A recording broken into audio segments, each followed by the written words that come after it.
Hello and welcome to Let's Talk Sports. I am Ralph Labella. And I'm Ron Sen. Well, once upon a time you had the $6 million man. We can make him faster. We can make him stronger. We can make him better. The Celtics have the $6 million man too. Actually $6.2 million, but they can't even get him on the court. That would be Jermaine O'Neal. Once a strong player on Indiana, now he's looking, I guess, to be released to go to Miami. Yeah, that's unbelievable, Ron. Pay him all that money last year and this year. He's played, in 2 years, I believe he's played 40 games. He was out with a knee injury. He comes back one day, then he gets the flu, and he's out for 3 or 4 games. Now his wrist is bothering him, and he's been out for, I don't know, 10 games. I mean, what a waste. I mean, he was lazy. At first, when he came out as a 19-year-old, he was a weapon. He was good offensively, but then he got worn down. He got lazy, and he's just about useless out there, Ron. He doesn't even move up and down the court well. They're better off without him. Steensma should be playing anyway. The trading deadline passed for the Celtics, and they elected to do nothing. Now, I'm not saying that's necessarily a bad decision because they do have expiring contracts with which they could get max contract free agents. Of course, there aren't any, since Dwight Howard has apparently said that he's going to continue not play out his option with Orlando, and the only player who's really a good free agent is Deron Williams, so I don't think he's going anywhere either. No, there'll be some free agents next year, some pretty good. There won't be any superstars, but they'll have the money to sign someone $8-10 million.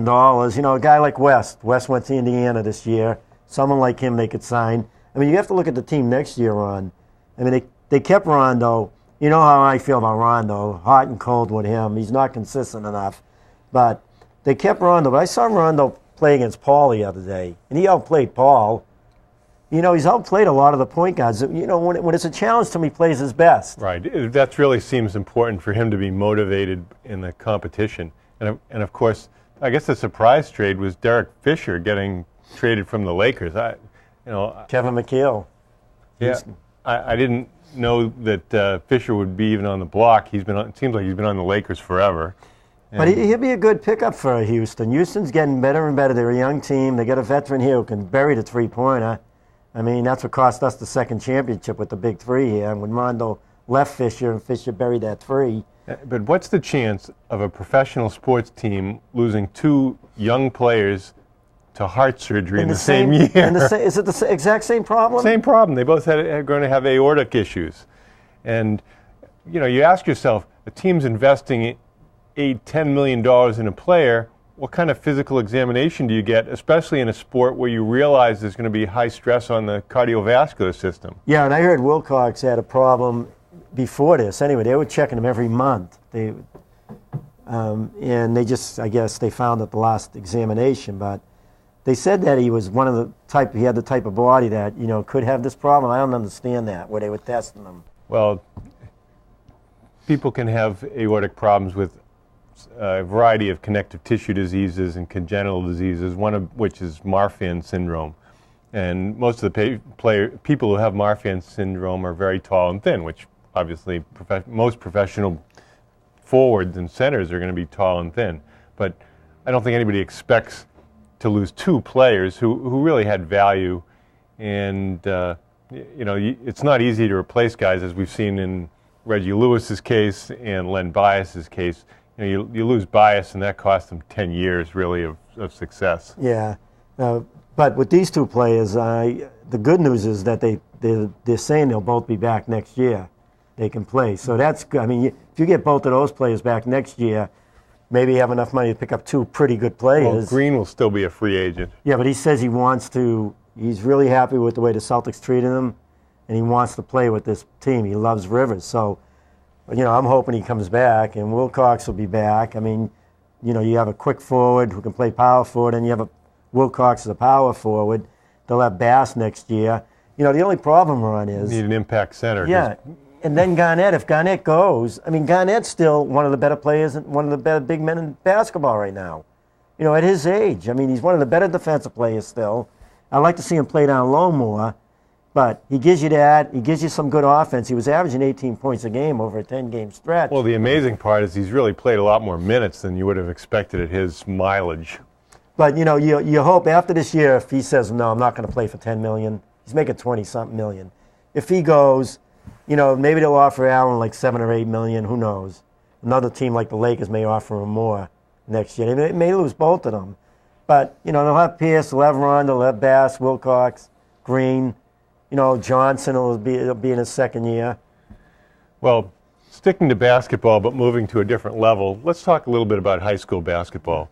Melrose's boys team made it to the Division II North semifinals, losing to a very tough Brighton team. Brighton's going to be in the finals this Saturday at the DCU. And, it was a few mistakes that cost them along the way. I was discouraged in the way they handled that. What happened was Brighton trapped them, or they went with a 2-2-1 trap, and then they fell into a 3-2 zone defense. And, the whole game I was waiting for Melrose to break them down from the wing, because that's what you do, Ron, against a zone like that. When you have a player like Sherlock and you have Adams, they can split a defense very easily. They're quick. They can leap. What they weren't doing is they weren't putting them on the wings. They should have had Welsh up top. They should have had them on the wings, move the ball quickly. The defense has got to move. The ball moves quicker than the defense. And as the defense is rotating over, they're coming towards Welsh and Sherlock. Well, what's Welsh and Sherlock going to do? With their speed, they'll split that zone right away. They penetrate the first two. They can either pull up for the jump shot or they can dish to the Gillis. They can dish to Jones. It was a pretty passive 2-2-1 zone in that a lot of teams are using zone just to slow down the opposition because of the shot clock. And generally speaking, when teams press you, you really have to punish them by scoring layups or getting 2-on-1s, 3-on-2s if you're going to get them out of the zone. And Melrose wasn't able to do that. It wasn't entirely Melrose's fault. Sometimes the shots really weren't going down for Adams in the first half. He had a terrific second half. He just had a lot of, they weren't easy shots. They were tough floaters and drives that were contested that just didn't go down for him. Yeah, he was trying to split them from the front, from the top, coming in and trying to go with those scoop shots. But I believe with his talent and Sherlock's talent, they could have been a lot more effective. Same thing with the Reading game. When Reading went into the triangle and two, Coach Kasperzak's a very good coach, but no coach knows everything about basketball. We learn that every year, as many years as we've been involved. But when you see something like that, like the Reading game, when they went with that triangle and two, they didn't use Gillis enough. I don't know if the players really understand the game enough to know they had a superstar low post player in Gillis who never got the ball. All year long it was Adams, it was Sherlock, or was it once in a while a pass down low to Perot or Gillis. Perot's a good all-around player as a four, but Gillis is a weapon down low that they didn't use, and they didn't use him against Reading when they should have. Well, I like to emphasize to the young players that against really good competition, it's the little things that make a huge difference. And I'll break down a few plays. On one, Melrose fouled a three-point shooter, which you never do, who then proceeded to make three points on free throws. Another play, Melrose had a foul line lane violation. Player missed a shot, he got to take it over. That's a fourth point. Another opportunity, Melrose passed the ball and they really weren't paying attention. The guard picked their pocket. I think it was Malik James, who had 29 points. He went in for a layup. So there's 6 points right there that were given away. And then you really need to take shots that are in your range when you're open. And if you're a center, most of the time you're not going to be out there taking three-pointers. Similarly, if you're a small guard, it's going to be tough for you to get in amongst the trees when you're up against a 6'7" center. But Melrose gave away too many possessions through what seemed like small errors, but in a close game cost them. They were down by one with 27 seconds to go. Yeah, how about in the second half? With Tedwards, right, with those 4 3-pointers? Right. Second half, Gillis is talking to Welsh. They're talking about an assignment. They throw the ball into Edwards, and he hits his third three-pointer. They didn't even know the ball was being thrown in. But, that's another thing. Edwards hits 4 3-pointers in the second half. Even if you're playing a zone, you can play a matchup zone and take his outside shot away. But, sometimes, I know Coach Kasperzak, he did a real good job this year, but sometimes it's tough coaching a certain team different ways of playing the game. I think his best decision was let them play.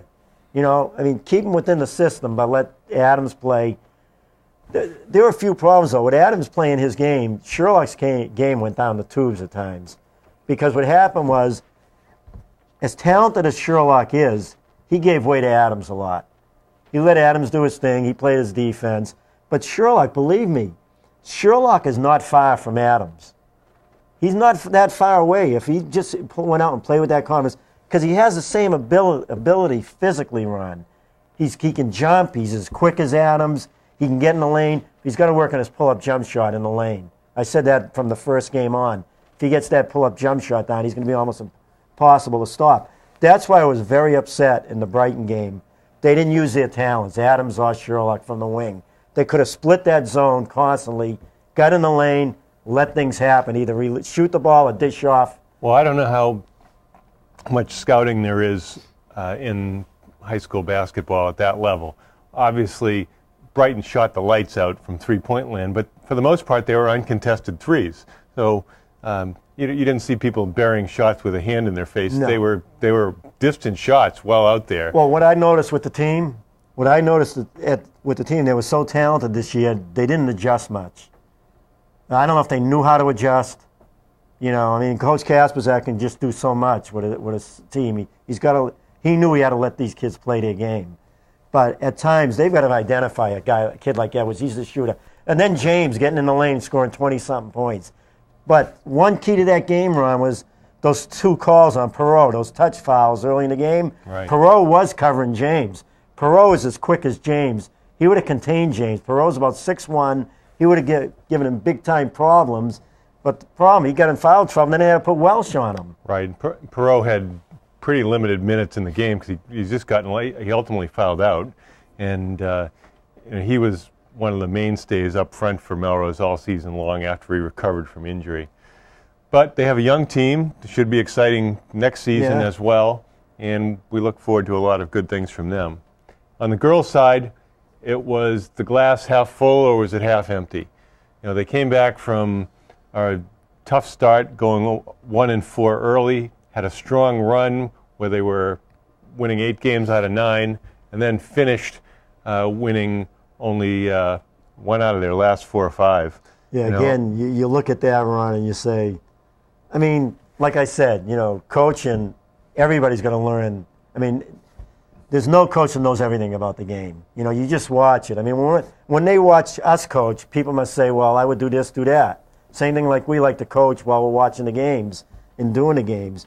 But number one, the final game, they didn't use Kayla Weiland enough. She became a force. She came on. She became one of their better players as the year went on. She should have been in there 90% of the time, only give her a break when she's tired.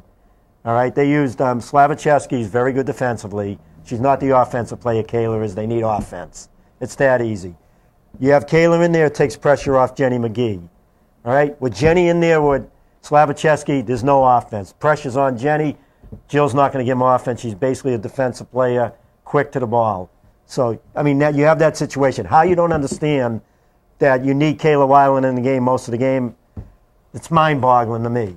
They got one of the best point guards in the league in Brooke Bell, and she wasn't used properly. I think in general there are 2 types of coaches. There are system coaches and there are non-system coaches. System coaches go with a certain plan no matter what type of players they have. Now, generally speaking, you're going to see a system coach at a college where they can recruit the kind of player that they want to play in their system.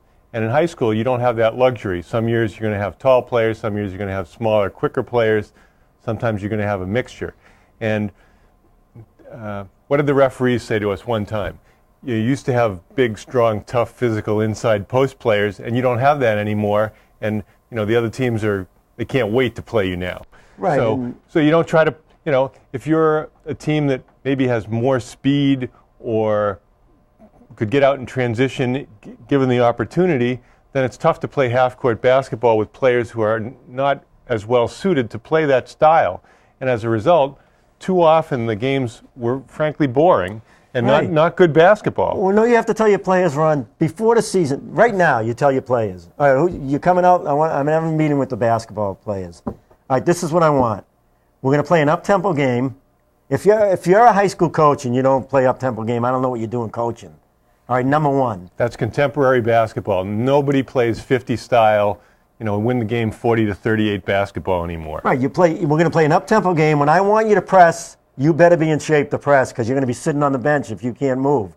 So you get work. I mean, listen, you can be the slowest player in the school, but you can work on your quickness. If you work on your quickness, you'll pick up some speed, but you'll be a lot quicker if you really do the right conditioning drills, right? So that's what you do. You tell your players, I want you in great shape when you come out for this team because we're going to play. We're going to press, we're going to run, and we're going to run for 32 minutes. We're just going to take it to them. And you want players in great condition. Well, and you see teams in the past, the great Georgetown teams, great Arkansas teams that played pressure, full court defense, scored in transition and off steals, turnovers. It's exciting basketball. The players enjoy playing that style. And sometimes it looked like the players just weren't having any fun. Right. But look at the games, Ron. Look at Belmont. They scored 60-something points against Belmont, played great. Brooke Bell has 18 points. All right, she sits the last period for whatever reason. I think she might have been running too much, fast breaking too much. But it's the best basketball I've seen her play since middle school, playing great basketball. What does that make her? How does she feel after that? I just played the best basketball in my life, and I'm sitting out the fourth period. And you need to get players embracing the system, buying into what you're trying to do. We ask our girls, how do you want to play? They say, we want to play transition basketball. There's no two ways about it. They don't want to set up and run plays all the time. Oh, they love it. I mean, we were talking to three of our girls the other day at practice, and they go to me, we went out for an AAU team, but they had us playing zone, and they had us doing these drills, and we weren't even doing much. So they went to 2 practices, and they just said it wasn't fun. I mean, look at that Burlington game this year that they won. We both said during the game, they're not enjoying it. Look at them. They're not enjoying it. They're just playing a slow-down game. Burlington's throwing the ball away. They're beating a Burlington team that played a terrible game. And I said it right during that game. I said, they're not happy. I'm worried about the next game. They go in a slump now. They lose 4 in a row after that. And they lose to Wakefield, who hadn't won a game. Well, there's an old saying that only 30% of players know what the coach is emphasizing, and only 20% care. And, we go over time and time again, these are the points of emphasis. No easy shots. We have to take away penetration by dribble or pass into the lane. We have to get those defensive rebounds. One bad shot. All the players can recite that by heart. And on offense, you got to move without the ball. It's about spacing, player movement, ball movement, cutting and passing. They all know that. Do they all do that all the time? No. But we're working on it. Well, I'll tell you, there's talent coming back next year. There's talent enough to be 16-4 in that league next year. I look at that talent. These girls got to get in shape, though. Some of these girls, I'll tell you, some of them may not deserve playing time. I mean, they can't, because some of them are going to be seniors next year. They better get themselves in shape, because I wasn't happy with the conditioning of some of the players on the team, watching them go up and down the court. In that game against Salem, one time, Sydney Doherty got a rebound, pushed the ball up the middle of the court. No one ran with it. They walked up the court. Another time, Brooke Bell had the ball. No one ran with it. She pushed the ball up and had to kick it out because no one ran with her. I don't know if they weren't in shape enough to run the floor. Well, we have great passion for basketball, enthusiasm, and respect for the game, and we want to see better basketball, quality basketball, because that's the way to play. There's only one way to play. Right. We'll be right back with our next segment. On and off the court, Visionary Basketball Group delivers programs that empower players with skills for athletic and personal success. Our players undergo learning experiences that position them for positive lifelong achievement on and off the court. With a year-round training philosophy, BBG can assist you in reaching your full potential as a player with conditioning, basketball fundamentals, position-specific training, and skills and drills taught by the best coaches in New England. For more information, visit our website at visionarybasketball.com or drop into our new athletic performance center located at 152 Tremont Street, Melrose, Mass. VBG, complete your vision. Hi, this is Mayor Rob Dolan, and it's great to be here on Let's Talk Sports. Just a little update. Last week in the paper, you read about a challenge we have on the current baseball field. Let me give you a little take on what happened. Over this winter, we've been very lucky. We haven't had a lot of snow. And the field project on the baseball side was completed in December. As we were watching, as we had heavy rains in early December, if you recall, our engineering team noticed some pooling of water on the third base side and the third base outfield. It really was appropriate for the amount of rain we got to get some pooling, but our engineers felt that the drainage wasn't where it should be. So they took it upon themselves, because we do have very tight controls over this project, to check the grading. And that came to spec, so it wasn't the grading. So the team wondered what could be the problem. They took it upon themselves to take some samples. I don't know if you noticed on the field, there's different wooden spokes throughout the field. They took samples of both the turf and the upper soil right underneath the turf throughout the field. They sent it to an independent lab, and when the lab came back, it showed that some of the soil testing of the fill that was put in didn't meet the exact specifications of what we ordered. Now, when that fill was delivered, the individual specs which matched in terms of the paper of what the content was to what the specs were. So obviously there were some problems on the contractor's end in terms of giving us what we paid for. Now, obviously that is totally unacceptable to us and totally unacceptable to the contractor, since that person also relied on some subcontractors. We met today. We haven't paid anyone any money, so there is no money that the city needs to recoup. However, we are going to begin re-sodding of the baseball field over the next 10 days. Now, what does that mean to us? One, we are very happy with the quality of the stadium. I see lacrosse out there this evening, and certainly it's got tremendous use during the football season and during the off season. Over the next 10 days, they're going to take the sod up, they're going to rip it up. It doesn't meet spec. They're going to take the top part of the soil off the baseball field, give us what we ordered, put the sod back on, and probably in the next 3 to 4 weeks, the field is going to look green and beautiful. The next question is, why can't anyone play on it? Well, it's not a lot of work that needs to be done to correct the problem. The fact, however, is that once the new sod is put down, it needs to be given time to take and to be healthy, and to be watered consistently, and certainly to be maintained by a professional staff. We cannot put down the sod and have people play baseball on it. So what's the next step? Well, thankfully, although we're not going to have baseball for much of the season, we will have it at some point of the summer. But at this season, we can't have it at Morelli Field. 2 years ago, we built another multi-million-dollar baseball field at Pine Banks that's in play regardless of the construction. So our team will be able to play at the Pine Banks ball field, which is a state-of-the-art, beautiful facility built 2 years ago instead of Morelli Field. Now, if we have good weather and everything takes, we want to get these teams, at least the seniors, give them an opportunity to play. But we do have a great field at Pine Banks that's absolutely beautiful, that they can play on. No one's more disappointed in us, but the fact is this: we cannot be short-sighted. We have to get what we pay for. And if we said, well, let's play on it now and do this work later, there's no guarantee that the contractor or the law would be in our favor. So before we sign off on anything, on this project or any project, we get what we pay for, we get exactly to the specifications that we wanted, and we get satisfaction. So that's what's going to happen, and certainly I commit that we do that for all our projects, and we're certainly going to do it here. Pine Banks, the Lady Red Raiders softball team, will absolutely be playing after May 1st. They'll be playing on the new softball complex at Pine Banks. A lot of the work at Pine Banks is environmental. It's in the back. It involves removing old trash, because back in the early 1900s, that was a trash dump for the city of Melrose and the city of Malden. The track is ready for the fall to be completed. Everything's on schedule at Pine Banks. So we're looking forward to Red Raider baseball at Pine Banks as we fix the field.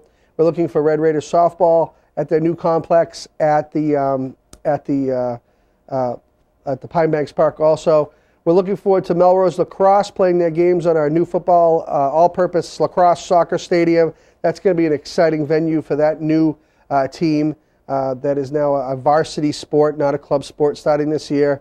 And hopefully we'll be able to continue the awesome Melrose High School sports season that we just finished with the Melrose Red Raiders basketball team are regaining glory as Middlesex League Small Division champions. Our Lady Basketball Red Raiders getting to the once again to the tournament.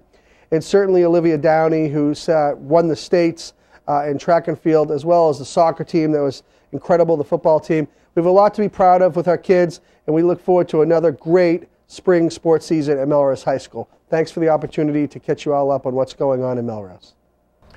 Welcome to tonight's Sports Conversation. Tonight we have a special treat with Bill Allen and Frank Sorrenti from Melrose Hockey, and they're going to update us on all the comings and goings of Massachusetts' favorite winter sport, way after basketball. Bill, talk to us about the high school team this year. High school team, the record fell a little bit below par. They finished at 4-11 and 5 ties. What was interesting about it is though they played their best games against the iron of the league. As we talked to you tonight, Burlington's going to play at the Garden for the final game, and Melrose actually beat and tied Burlington. So the capability was there, but on many nights they just couldn't get it done. But solid performing team in terms of their strategies. Do the Publics have a quixotic challenge in that I think in the Super 8, 7 of the 8 schools are private schools, aka Catholic schools, and we talk about how recruiting is not a factor, but obviously it is a factor. How do you deal with that? I think you see at the Middlesex level where the Melrose teams are playing, it became sometimes underrated as we go into the players involved in the schools and how they've split the Middlesex between a small and large division. They're getting more and more players keyed into it and working that public school side versus the the Catholic, and that's segment. And what you've got is 3 out of those 4 teams became finalists right down to this point. So Burlington, Wilmington, also in the Melrose side of things, and Wakefield, who was just eliminated by Burlington as they go to the finals in the Garden, shows well for the Middlesex League and the type of kids that are playing in that public school environment. I don't know, Frank, do you see with this coaching staff that more of the players are staying at Melrose? I think it's you have to take a global approach to that. I think you have to find ways to make it attractive to the kids to stay here at home and play at Melrose High School. And I think that also involves the educational part of it as well. And I think the new principal, Dan Richards, is well on his way to making that happen. You need to make them stop when they have to make that decision and think, kind of weigh public versus private. So I think it's more than just the sport itself. I think it has to be the whole education piece as well, because obviously the privates can boast a great education and come out with a degree from a school or a diploma from a school that's got a great reputation and so on and so forth.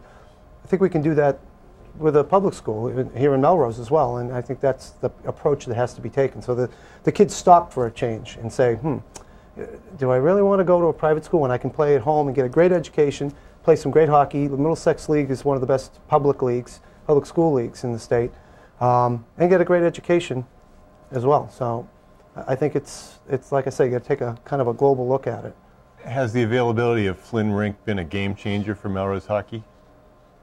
I think it's key. I know it's key for the youth hockey program. We start in September and we finish up at the end of this month, early April, and everything we do is under that roof. It's the same schedule from September all the way to the end of the season. The high school has the same option. They practice there. They play their home games there.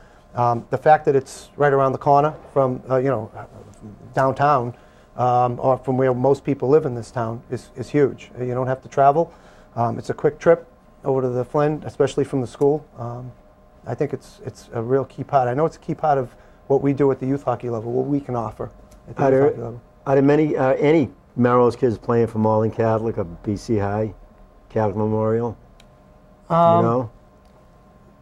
Yeah, there's some kids at Malden Catholic I'm aware of. I don't know if they're playing varsity hockey. That's a tough team to make. Now, how are our youth teams? How are they doing?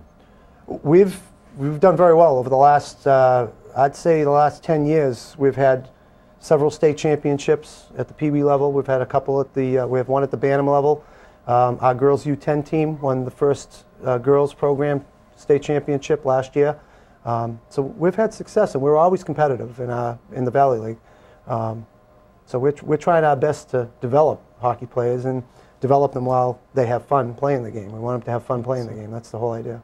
It's a long season, as Frank points out. The thing about the youth hockey, though, is just the passion for it. I'm sure you guys in your basketball and so forth, you know, the families that are involved in it, you got to be in all the way. I mean, it's early mornings.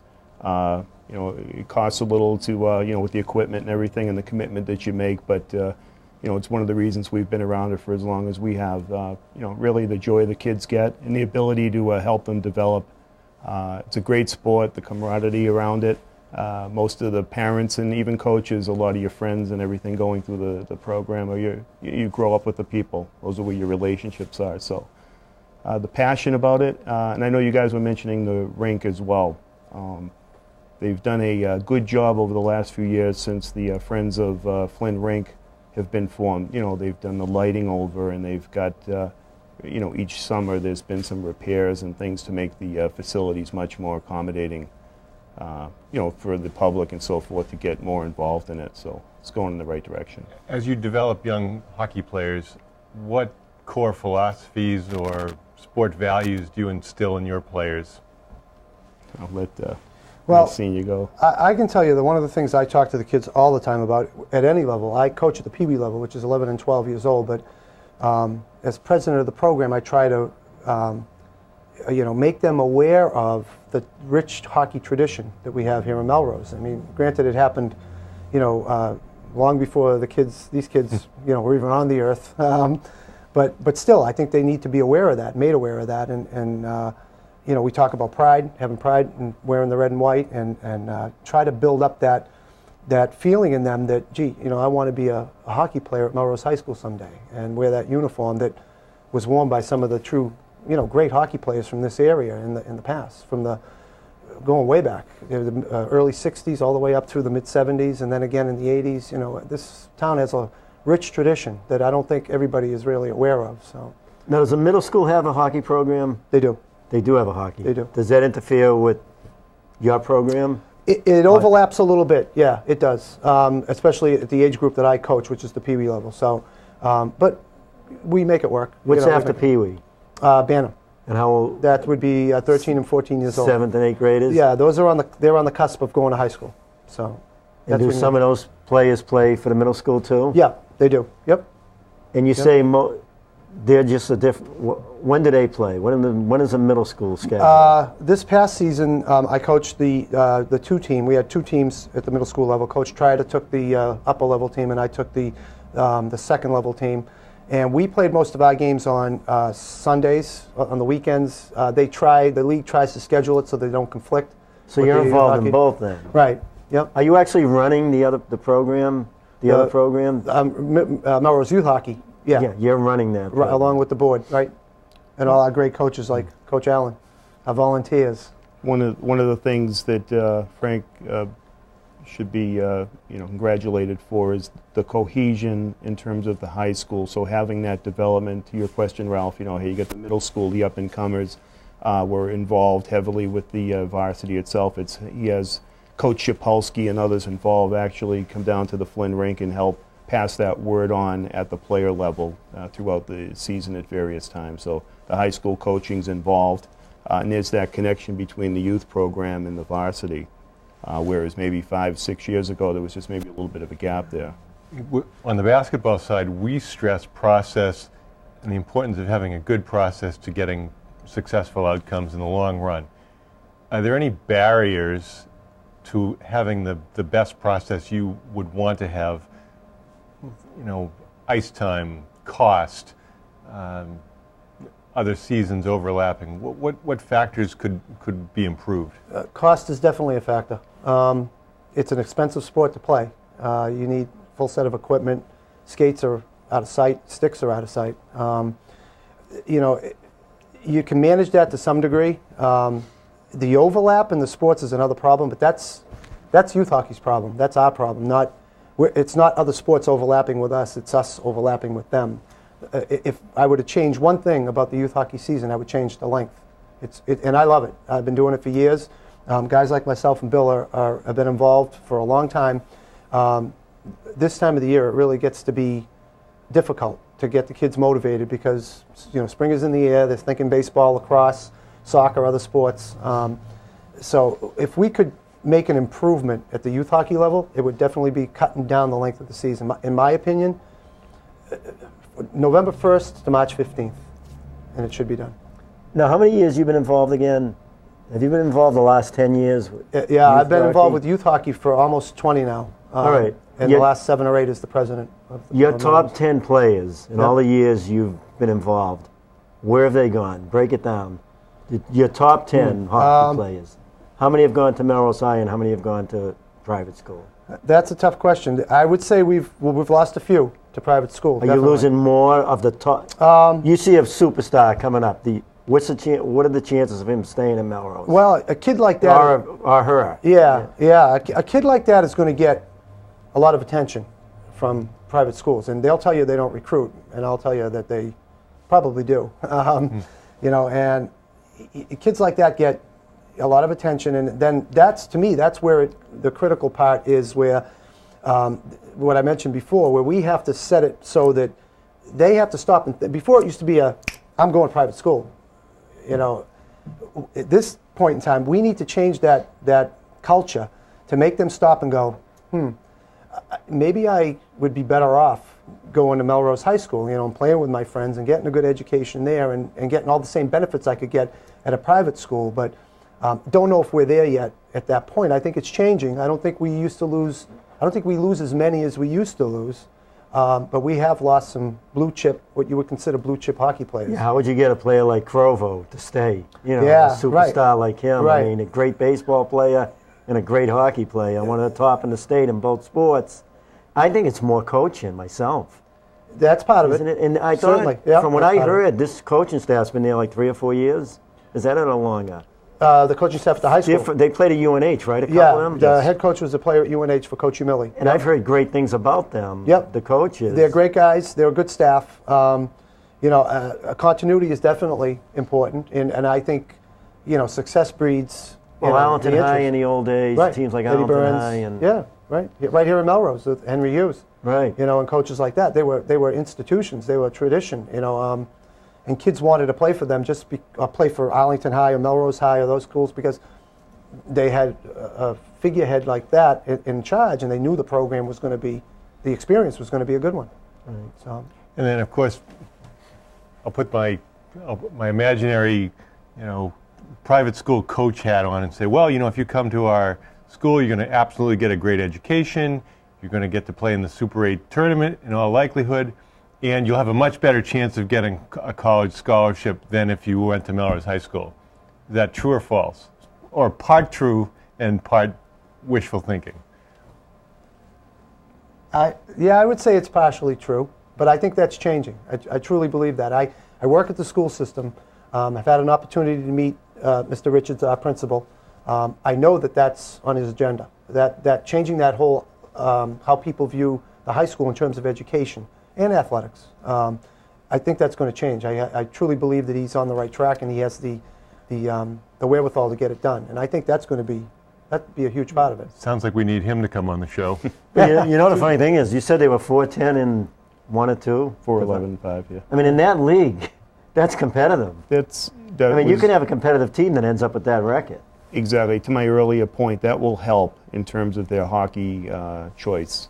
The Middlesex League, and it's been outstanding. I mean, Reading 2 or 3 years ago was the first public school to win the whole state championship at that level as a public school versus your BC Highs or your Malden Catholics and others. And to my earlier point with the Burlington stepping up, and Woburn's been a powerhouse.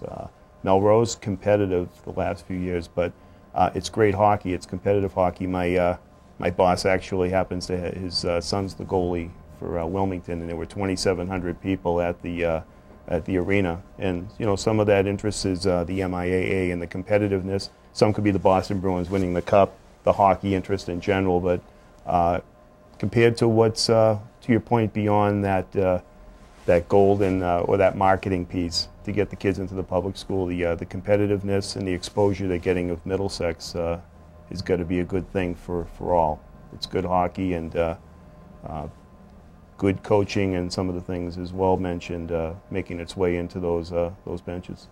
Plus, several of our players came off the football team, too, so they're getting done with finishing up with football, going right into hockey. I mean, some of the better players, right, on the team. Right. Yeah, that's tough. That's a tough transition. So you come from there, go right to hockey. I mean, these teams like BC High, are most of the kids just playing hockey? Or Malden Catholic all year?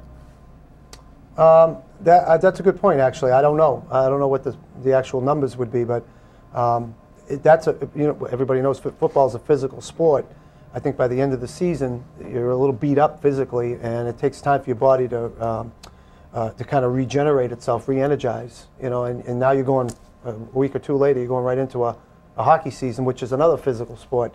So that's got to be it's got to be tough for a young athlete. Those try and make that curriculums. I'm sure the MC team is down at Valley Forum at 5:30 every morning. Well, we've seen, in the local college scene anyway, some potential criticism or problems with this sort of talent first, character last approach to developing teams, and obviously that's not kind of going to work for most universities, especially if your team, and is a high-profile sport, starts to make the university look bad in the press. Right. Yep. How's next year look for the team?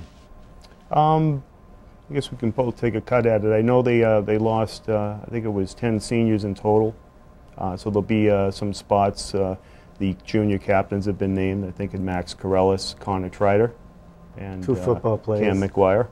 So the leadership's in good hands. The goaltending, both were senior players, and Kevin Marshall and forgive me, Ryan Fay. Ryan Fay. Yeah, Ryan Fay. Sorry, Ryan. But both, that was a solid part of the Melrose. So Joey Taglieri, and the kids will come up, and there'll be some opportunity. And the developmental, when you're talking middle school, everybody comes up a level. The JV team and so forth is well positioned, well coached. So it's kind of I won't say it's the rebuilding, but there'll be some youth in it. As girls hockey progresses and develops players from a younger age, can you envision any scenario where there'll be girls trying out for boys hockey, either goaltenders or some other position forward that maybe a smaller player who's very athletic could compete at that level? I would say the 2 games are a little different. The girls' game is without checking. Contact, yeah, right. There's body contact, but there's no checking.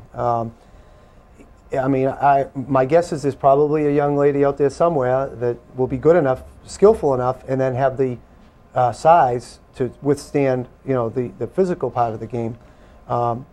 My gut tells me that the best opportunity that a girl would have playing on a boys' team would be as a goaltender, because I can tell you there are female goaltenders out there that could probably step in and play right now. There's some of them that are very good in high school hockey. Yeah, right. Yeah, some of them in our program that will, I think, can get to that level if they're not close to it already. So it's a physical aspect of the game, I think, that really makes it difficult for them to envision them playing, as a skater at a boys level, at the high school level. There's a few of them that can compete at the Pee Wee and Bantam level in the youth hockey program. But after that, it really becomes a challenge. They made the tournament this year, didn't they? They did. And Yes, did they get knocked out the first round, or did they win? Second. Second round? Second round, yeah. They. Now, what's the lost the split same areas. between Melrose and Watertown players? There was, Do you know? Yeah, there was about 6 or 7 Melrose girls on the Melrose Watertown team. Did a number of them get cut, or did they just have 6 or 7? I don't think any of So them. they don't have enough to have a team from Melrose then? Not yet. Still projected Yeah. a year or 2 down the road. Right. Do you have a lot of girls playing down in those? Is there a middle school There's team, there's women's no team, middle school girls team, but there is we have 4 teams in our youth hockey program. We have a U14, a U12, and 2 U10s. So the help is on the way. Yeah. And they hope to do that someday, is have a team from Melrose? We do, yeah. And we did some projections in the past, and like Billy mentioned, we think there's one more year of the co-op. We're hoping that after next season, we may be able to go on our own. It's not going to be easy, and it'll probably be a minimum number of players, enough to just make a full team, 10 players, 10 skaters and a goalie. And my guess is there'll be some growing pains and some, bumps in the road early on, but they'll be the pioneers, just like they were at the youth hockey level. We had girls that played, in our youth hockey program 5-6 years ago that basically started this whole thing, and they, it wasn't easy for them. And they were a neophyte, team or a neophyte program at that time, and they took their lumps, quite frankly. But little by little, they got there, and those girls eventually played at the high school level. Well, thank you for joining us tonight. It's good to learn more about a sport we don't know much about, and we look forward to success for Melrose Hockey going forward. Our pleasure. Thank you. Thanks for for having coming us. in. Thanks for the invite, guys.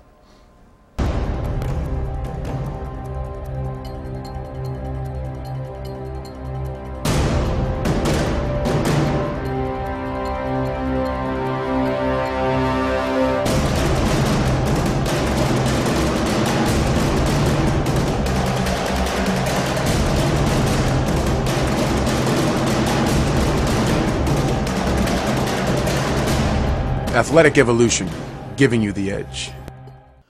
Old quarterbacks never die. They just pass away. But they don't usually grow old with the same team, and they don't usually win Super Bowls. Payton Manning, does he have any gas left in the tank? 36 years old. Next week. Can he win? Well, first of all, where's he going to go?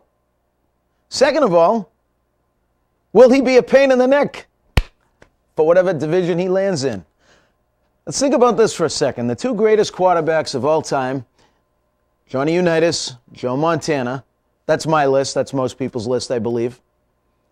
They both ended their careers in different uniforms than the ones that they made themselves famous in. Okay? They became great. If you think about Unitas, he's always going to be a Colt. Nobody remembers him with San Diego. Joe Montana, I know there's a few Chief fans that remember him, but for the most part, he's a Niner. Okay?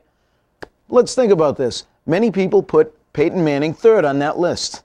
Of course, I don't. I still think he's looking up at Tom Brady, but I digress. Can he win? Okay? History shows that old quarterbacks are up against it. Okay? Now, let's think about this for a second. Let's first of all, let's forget about Brett Favre moving from team to team, because you know what? He was a great quarterback, but come on. Okay? Trent Dilfer is the only quarterback in the free agent era to win a Super Bowl. Okay? Trent Dilfer. Let's think about that. Okay? And he got lucky playing with a great defense. Okay? The oldest to win the Tiffany Trophy was John Elway at 38. But come on, I mean, he won it with his own team. Denver was the only team he ever played for, and they were a great one. And they had a great running back, a great defense, and a great line. Where's Payton Manning going to find that? Okay, he's taking the T all over to these places. Well, I'm sure he's taking a Learjet, but whatever. He's going everywhere. Where's he going to go? Miami? Sure, send him down there. Okay, where else? I mean, he might end up with Arizona. Could end up with Tennessee. Who cares? In reality, let's talk about the fact that the Colts team he's leaving behind. Okay, was it a tough decision? I mean, reports about this whole cadaver bone in his neck, they had you believe that the guy has a bone sticking out of his neck right now. Okay? I don't know. I mean, what about modern medicine? Think about it. I mean, baseball pitchers, they're recovering from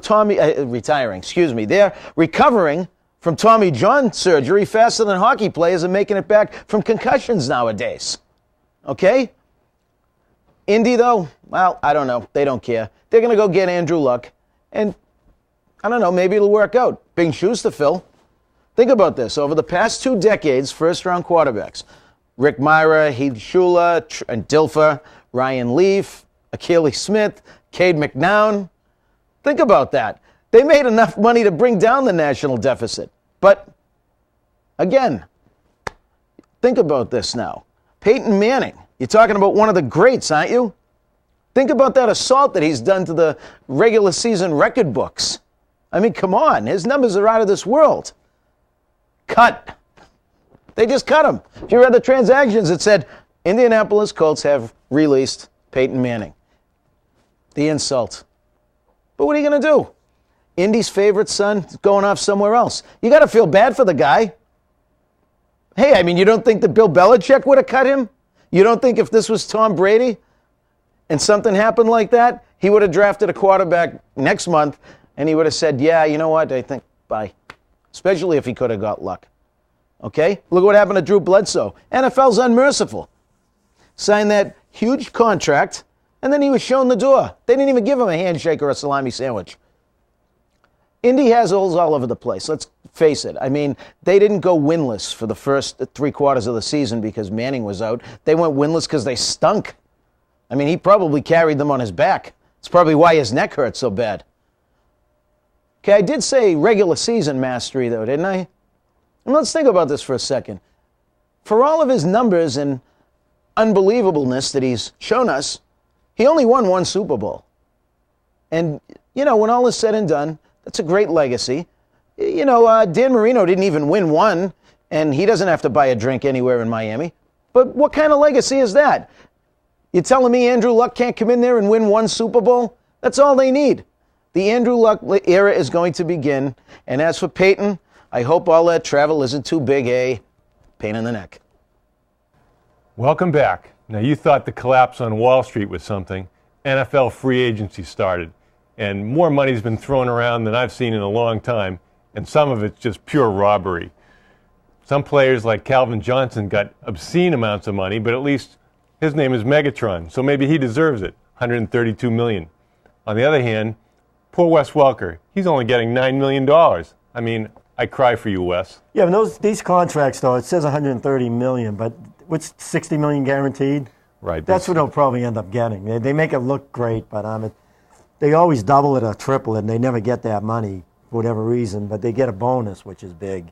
But Welker, you know, I think Welker getting $9 million to me is a lot. I mean, he's been underpaid these last 3 years, but he's definitely going to be overpaid with $9 million. Well, you look at Marcus Colston from the Saints. He's every bit as good as Welker. He's probably faster. He's way bigger. He's been very productive. He's getting $40 million for 5 years. $8 million, yeah. Yeah, $8 million a year. And nobody's going to tell me. I mean, nobody's going to tell me that Wes Welker's better than Colston. He's 4 years older than Colston. You know. When Colston's bigger and stronger. See, what people don't realize with Welker, which Welker, like 5'9"? Yeah. I mean, Brady's throwing a 5'9" guy, and most of the time it's in the slot. It's not deep down the field, because he can't get deep down the field normally. He's quick, but not real fast. And that's a key. I mean, you know, look at the pass that he dropped in the Super Bowl, which I hate to keep bringing up. How about O'Brien, Ron, saying that was an impossible catch? You know, there's no way he should have caught that catch.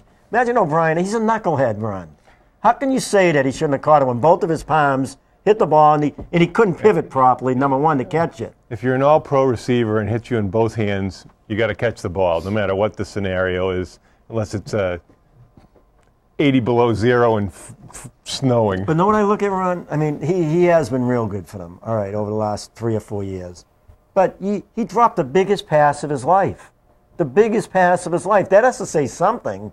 And he's going to be making $9 million next year. Well, it happens. You know. Well, it doesn't happen. It shouldn't happen. Well, he's getting the $9 million. Of course, you have other players who are all about winning. They come from a program with a winning tradition. It's not about the money. Super Mario Williams goes to Buffalo, $100 million for 6 years. You know, and somebody said, well, at least he'll be able to go south in January, and we're not talking about the Super Bowl anywhere. You talking about looking for the money, going to Buffalo? I mean, that's unbelievable. He didn't even give another team a chance, did he? I think he might have stopped somewhere, but, you know, Buffalo's terrible. And they're never going to be good. And are you going to get better by paying, 15% of the salary cap to one guy? I don't think so. You know, the Pats, right now, to me, the Pats are still the team to beat in the AFC. Well, the Pats they're biding their time. They're picking up some players along the way. They're re-signing some of the players that they consider important for their future. Like a Slater. He's a valuable guy. He's probably more valuable to them than the next team. Tracy White. I like White. Special teams guys, they may not get headlines, but they're really important to the team. And they get this guy, Jonathan Fanene. McCourty, they asked him, what do you think about Fanene? He just said, oh, he's a beast. Well, 6.5 sacks last year. He's a good all-around player, can play the inside or the defensive end. So he'll definitely help him. Yeah. Hopefully Carter comes back with Anderson. And the thing about American Samoa. Fanene's currently in American Samoa. I think the population there is less than 70,000, and there's something like 55 guys in the National Football League. Well, what's the chance of that? That's like saying that there's 55 people from the NFL from Lexington or something. That's nuts. Now, the other question is, where is Payton's place? You know, Tennessee? What do you think? I think the answer is Denver, because they've got cap money. Elway, this gives them an excuse to get rid of Tebow, you know, because I can't believe he really thinks Tebow is going to be the one to lead the offense to a championship with his 20-yard drop-back passes. You know Elway doesn't want Tebow there. So his only way out is Manning going there. They have a pretty good offensive line. Their defense is okay. So if they maybe get a couple of ends to play with them, I mean, that'll be a key. To me, the team was Miami, but that looks like, he's not that interested. But that usually happens. You know, they haven't been talking much about Miami, and it could end up being Miami. But who knows? And then I heard a rumor today that his father doesn't want him to go up against Brady and the Patriots twice a year. So I don't know what that's all about. If you're a competitor, don't you want to play him twice a year? He's probably thinking, if I play in Denver, then who do I have out there? There's no great team out there. And they were talking about Reggie Wayne, who signed for $17 million for 3 years back with the Colts. And apparently Wayne was concerned about how Manning was throwing the ball, before he got hurt. So maybe there's a little zip off the ball that's gone. And Manning's had 4 neck operations. Is he going to have to, if he has to scan the field, does he have to go like this with his whole body, or can he turn his neck normally? I don't know. But I think definitely the team that beats definitely going to be the Patriots. You look at that offensive line, Ron. If Light stays, and Vollmer and Solder with Cannon and the rest of those linemen, I don't know if they're all coming back. Who's the guy they got from? Well, the center position is a question. Yeah. Connolly and Copen's looking somewhere else. Well, if Copen does come back, then you have Connolly as the backup again. I mean, you're in great shape. Right. So. Waters hasn't committed one way or the other. Yeah, Waters is going to be a key. You have Mankins at left guard. If Light comes back, left tackle. I think what really hurt the Patriots in the Super Bowl was Vollmer still being hurt. Right. Because they were going to use Solder as a tight end, and they would have had better blocking. Solder had a terrific year. They ranked him as the number 10 right tackle in the league, which is pretty impressive for a first-year player. Yeah, I think he's done a good job. People knock Belichick, but he got over a 3-year span, he got Vollmer and he got Solder, 2 very good tackles, and Cannon's going to be a good guard. So he's done a good job with the offensive line. The offensive line is going to be one of their strengths. Tight ends, they're locked in at tight end. Split end, they need another end, maybe Lloyd. I mean, they need an end. They can't go with the same. Yeah, Lloyd would be a great catch if they got him. I guess Anthony Gonzalez, previously of the Colts and oft injured via Ohio State, is also a guy who's coming in, another guy with a lot of speed, although he has been a slot receiver. And the Patriots have something like $20 million under the cap that they can work with. And, they can always find ways to restructure people. They always do. Yeah. And the team you have to watch out for next year again is Baltimore. Baltimore is going to be tough. Well, turning to baseball, it's spring training. I only watch no more than 3 innings of a spring training game because, I'm like the players. I have to get into it gradually. It was funny. I was watching CSN, and I guess Beckett was pitching down here. He threw like 40 pitches. And they had a report from Florida. Beckett's thrown 40 pitches. 10 of them were fastballs. He threw 3 sharp curveballs that dipped really good. He looks really sharp. I mean, that's unbelievable. Well, and all the fans are watching like. Well, the other night the Red Sox were playing the Yankees in one of the most boring games in the history of baseball on the Yes Network. Yeah, they had Paul O'Neill and Lou Piniella doing the broadcast. So they could not say enough. Every single player on the Red Sox or Yankees was like the greatest player who ever lived. Even if he was just another guy. I still think Cashman blew it for the Yankees, giving up Montero for Pineda. I think it's a terrible move. I think with Montero in the middle of that lineup, the Yankees would have been really tough, and they had enough pitching. Well, I think the key guy for the Red Sox this year, and maybe this is going to sound crazy. I don't know what you're going to think is Daniel Bard, because I think that the Lester, Beckett, Buchholz all can win 13 to 18 games, and what Bard does. Is he going to be productive, not productive? I know, the other night it was a typical Red Sox-Yankee game. Dumont pitched 4 innings, 75 pitches. There were 803 3-2 counts. Everybody fouls the ball off a million times. You could have gone out for a sandwich and a cup of coffee and come back and not missed anything. But if Bard, I'll tell you though, if he becomes a starter, a good starter, they're gonna have a great rotation as long as they stay healthy. Problem they have now is the Yankees have a good rotation, Toronto has a good rotation, and Tampa has probably the best rotation. Right. If you said to me, how many wins are the Red Sox going to get this year, over under? I'd say if it's 90. Considering how much improvement there is in the division, Toronto being better, Tampa being really good, the Yankees always good. I think if you win 95 games in the division, that would be a lot, considering how much talent there is. But they still have a ton of talent, the Red Sox, Ron. If they get off to a good start, they have a new manager now, a new general manager. If I was a Red Sox fan, I'd say, thank God Epstein is gone. Well, in the first inning, the Yankees had men on second and third, 1 out. It's spring training. So Valentine has him the infield playing back, and as his pitcher winds up, the infielders creep in toward the edge of the grass, and Pinnell's saying, "I'd never do that." And it's the first inning. It's spring training. They're just fooling around and experimenting with things. Well, Valentine's going to be like that. Of course, coming in today, the Red Sox have already won 7 games in spring training, which is the same number they won in September last year. So at least maybe they're trying now anyway. But I think the big move should be Crawford should be batting second. They got to move him to second. Put Pedroia at third. I know you're going with 2 lefties, but they both can hit left-handed pitches. Ellsbury showed it last year that he can hit lefties. Well, this probably won't happen, but if you ask the pitching staff who they want to be shortstop this year, I know they're all going to raise their hand and say, I want the Cuban guy, Iglesias. I don't want Aviles because I want a guy who's a vacuum cleaner with range out there, not a guy who'll hit 10 home runs. They say he's the best field and shortstop in baseball, in all of baseball. Who's they? No, they're saying it. The scouts, the so-called experts are saying it. The little I've seen him, he's never played he's only played a couple of pro games. The little I've seen him play, he looks pretty good out there, and I think, we talk about this all the time. Mark Belanger was a .226 career hitter and played in 6 ALCSs. Well, what does that mean? It means that if you have good pitching, it's great to be strong up the middle with a great defensive shortstop. And plus you have Pedroia, a great second baseman.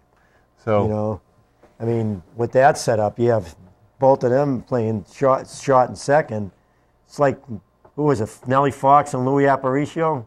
Double play combination. Well, Aviles better hope he doesn't get a hangnail or a sprained ankle. He's got to hit a little, though, Ron. He's got to hit at least 250. Because you have Saltalamacchia down there, too, hitting 250. Well, Saltalamacchia hits 500 when he actually makes contact with the ball. He just strikes out so much. But you can't have 2 guys down the end of the order hitting 250. As good as they are, you don't know how Ortiz is going to be this year. Youkilis hasn't been healthy the last 2 years. Well, and right, Youkilis has averaged something like 120 games the last couple of years, and he's the key to the team, Ron. The key to the team is Youkilis. If he's healthy all year, he's one of the best clutch hitters in the middle of that lineup. Is this his contract year, or does he have one more? I think this is it. Because obviously Middlebrooks is poised to come up.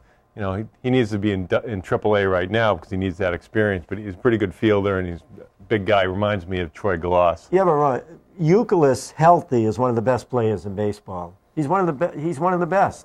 He's better than A-Rod. Well, he had the hand injury now, and then he had the sports hernia last year. He couldn't move at all. Hopefully he's healthy, and we'll see.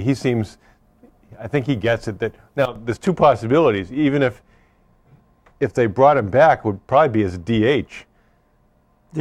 Next year, because if Ortiz goes. Right, I'd rather have Youkilis than Ortiz as a DH. Well, it depends on how much juice Ortiz gets away with this year. That's what's going to count. If he keeps getting away with it, he'll be all right. Protein shakes. Yeah. Protein shakes, Ralph. The other question, obviously, is the health of the bullpen. Bailey supposedly is supposed to be okay. He had some kind of rib injury or something. And then... that's where the Yankees have the big advantage. Well, certainly Rivera's about, 42, 43, still going strong. Soriano and Robertson, either one of them can be a closer and a setup guy. So you got the 3 of them. I don't know where Chamberlain is in his recovery. But when you can go 7th, 8th, and 9th inning with Robinson, Soriano, and Rivera, and with the starting pitching the Yanks have this year. Well, the sleeper right now on the Sox pitching staff is Vicente Padilla, who's a guy he's said to be moody. That's a kind word, but has really good stuff. Has won in Texas, won double digits. Has ability, but whether he's got the mental stability to go with the ability is a question. Yeah, but the worst move the Red Sox can make is move a Sevis to a starter. They've got to keep him where he was last year. He was so valuable there. I've seen him as a starter at Sevis. He'll get his earned average over 4 if he starts. But if he stays where he was last year, long relief, maybe if you need him, a couple of pitchers need a rest, put him in the 8th inning, he can do it all in the bullpen. Well, I don't get this fascination. Everybody seems to be talking about John Lannon from the Nationals. He had an ERA of 4. That's the National League. ERA of 4. That means it's an ERA of 5 in the American League because the DH and generally tougher lineups. I still think the worst move of the whole winter was the Yankees trading Montero for Pineda. I think it's going to become a disaster, and I think eventually Cashman's going to hear about it because. Well, they had young pitchers, Nova, Benuelos. They have guys who can really throw hard. So they didn't. What's his name from Los Angeles? Oh, Kuroda. So do they really need Pineda? Right, Hughes is healthy again. Nova. They had Garcia, and the 2 young guys, and they could have still signed Oswalt or something if they didn't make the trade. But how doesn't Cashman understand the Yankees in the playoffs the last couple of years?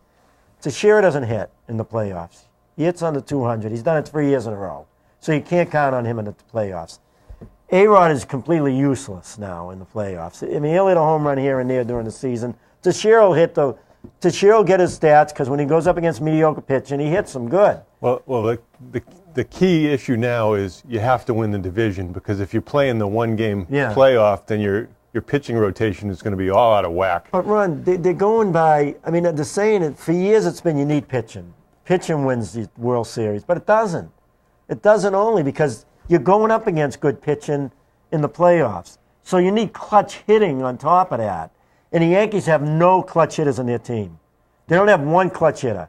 In all the years, I'm a Yankee fan, and they don't have a Lou Piniella on that team. They don't have a Paul O'Neill. They don't have a Brocious who hits better in the big games. None of those guys in that team hit good in the biggest games. They don't hit against the Red Sox. Teixeira's hit I think under 200 last year against the Red Sox. I think Cano usually hits pretty well. Cano hits okay at times, but in key situations, here's Cano. He'll be in a playoff game. The Yankees will be up 2-0 in the 6th, 7th inning. He'll hit a 3-run homer. They'll be down 2-0 in the 6th or 7th inning. He'll strike out or pop up. I'm telling you, Ron, I've seen them for years, these guys, and they're the same. And that's why they don't win anything. They won it 1 year when A-Rod just went crazy. 3 years ago when he went crazy. That's the reason why they won, and they got some pretty good pitching. But that's because A-Rod went crazy. You can't count on A-Rod hitting, and none of the other guys hit. So they needed Montero in the middle of that lineup to help out, and they're going to get burnt again this year. They're going to make the playoffs, and they're going to do no hitting in the playoffs. I don't care what pitching you have. You're going up against good pitching. You need clutch hitting. Well, next time we're going to guarantee you about being nothing but positive. That's going to be our new motto, nothing but positive. Thanks for joining us. I'm Ron Sen. And I'm Ralph LaBella, and thank you for watching Let's Talk Sports.